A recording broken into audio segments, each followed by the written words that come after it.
4వ cinema distribute చేస్తున్నారంట. So వరుసగా మీ అందరూ తెలుగు ప్రేక్షకులు ఇచ్చిన సపోర్ట్‌కి వీళ్ళందరూ ఇప్పటిదాకా ఎప్పుడూ నా సినిమాకి లాస్ చూడలేదని చెప్పడం నాకు చాలా చాలా చాలా చాలా సంతోషంగా ఉంది. Agent Sai Srinivas Athreya, Jathiratnalu, Miss Shetty, Mister Polishetty and ఇప్పుడు అనగనగా ఒక రాజు.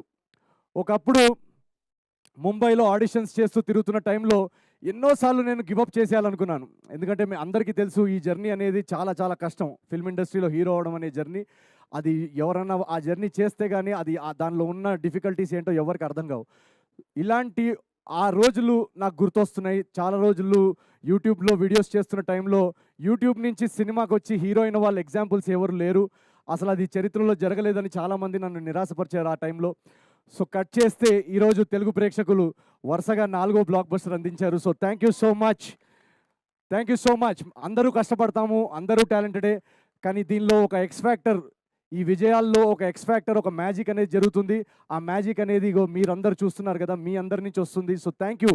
మమ్మల్ని నమ్మి, నా సినిమాల్ని నమ్మి ప్రతిసారి ఎంత కాంపిటీషన్‌లో వచ్చినా, ఏ టైంలో వచ్చినా నా సినిమాల్ని మోస్తున్న మీ తెలుగు ప్రేక్షకులందరికీ పేరు పేరున నేను ఎన్నిసార్లు థ్యాంక్ యూ చెప్పుకున్నా కూడా అది సరిపోదు. Thank you so much. And ఈ సినిమాలో ఒక చిన్న మెసేజ్ మేము చెప్పాలనుకున్నాం. అది ఎవరికైనా అందిందో లేదో కూడా నాకు తెలియదు. ఈ సినిమా ఇందాక బాబీ గారు చెప్తున్నట్టు, బాబీ గారు ఉన్నారా ఇక్కడ? వెళ్ళిపోయారా? ఇందాక బాబీ అన్న చెప్తున్నట్టు ఈ సినిమా రైటింగ్ చాలా చాలా కష్టమైంది.